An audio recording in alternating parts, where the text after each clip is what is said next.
Hey everybody, Joe Joseph here for thedailysheeple.com, and this is your news shot. I'm going to go to theverge.com. They're saying former Facebook executive says social media is ripping apart society. He says there's no civil discourse, no cooperation. There's misinformation and mistruth. Let me tell you something. It doesn't matter if there's social media or not. Civil discourse, very hard to come by, has been for a long time. Cooperation, everybody fights. Infighting, all this. It's crazy. Misinformation and mistruth. Oh, hello, mainstream media. Need I say more when it comes to that? So I'm not on board with what this Facebook exec has to say. And I can't even pronounce his last name. Chamath, his first name is Chamath. Last name is Palihapitiya. There we go. Palihapitiya. And he joined Facebook in 2007 and became its vice president for user growth. He says he feels tremendous guilt about the company he helped make. And this is what he said about it. He said, quote, "I think we've created tools that are ripping apart the social fabric of how society works." Yes, I will say that it most certainly is ripping apart established social norms. Okay, because these social norms just don't work. And he told an audience at Stanford that he recommends people take a hard break from social media. He says the short-term dopamine-driven feedback loops we've created are destroying how society works. And he went on to describe an incident in India where hoax messages about kidnappings shared on WhatsApp led to a lynching of 7 innocent people. And he's right there, okay? So what we're really dealing with right now is the effects or the fallout of almost akin to a lover's scorn, okay? People are pissed. They feel betrayed because these institutions that for their whole life they've trusted for whatever reason have now been exposed to be dishonest at a very, that's as politically correct as I can absolutely get it.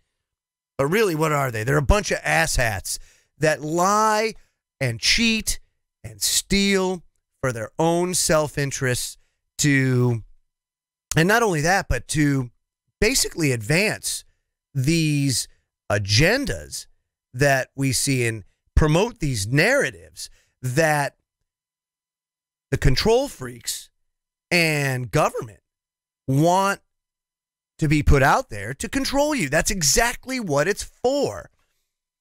And so this is no surprise, okay?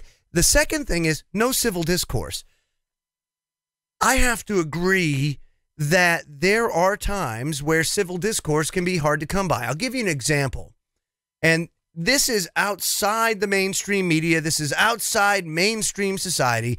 I'm going to deal directly with the 9/11 truth movement, which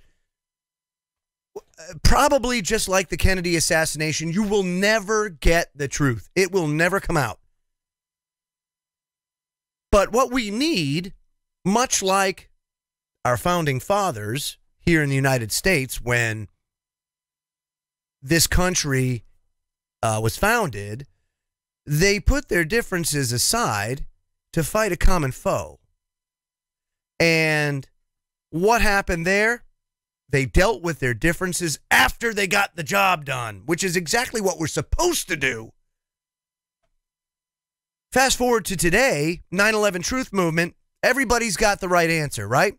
Oh, well, it's nanothermite, it's a micro nuke, it's directed energy weapons, it's this and that, and everybody fights, they all fight, everybody thinks that they're right. How about we all band together, right? And pool resources and get to step one. An independent investigation. That's it. Second, conduct it. Third, once we get the results of it, Then we debate the accuracy of it. But until you get there, how come we can't just put our collective resources together? You know, I just don't understand why people feel it so necessary that their answer has to be the right answer. I just don't get it. It makes absolutely no sense. But social media has given people a voice. It's given people a platform, if you will, to voice their opinions free from having to start their own website and learn code, WordPress, and all this stuff. They can just go, boop, pop a thought out there, and who knows, maybe they catch lightning in a bottle, and off it goes. And I can tell you that it worked for me, especially a few years back when I exposed the fact that the U.S. government was buying billions of rounds of hollow point ammunition for use within the United States when it's outlawed by the Geneva Conventions. You can't use hollow points in warfare. They're outlawed.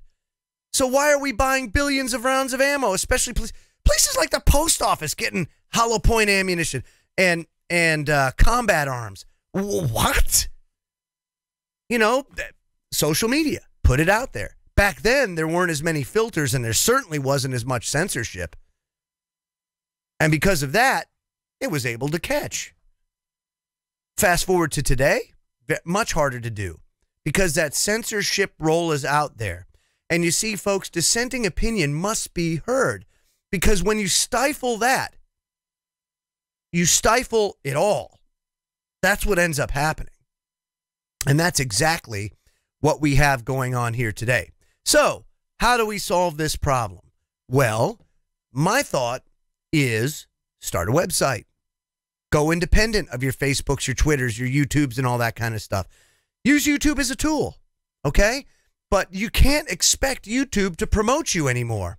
They're not going to put you at the top of the feed anymore. They're not going to do that unless you're doing cute fuzzy kitten videos or perhaps eating your own vomit. Well, then maybe perhaps it'll do it. But no, if you're speaking about anything of substance, forget it.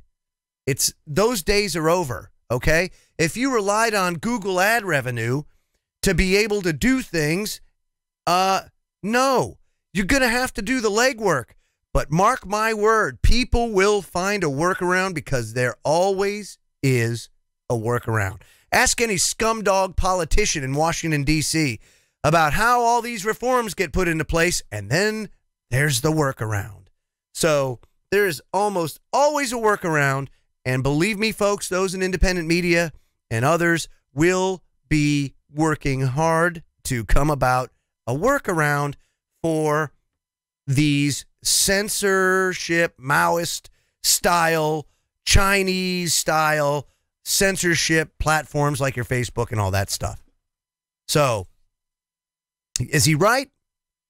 No.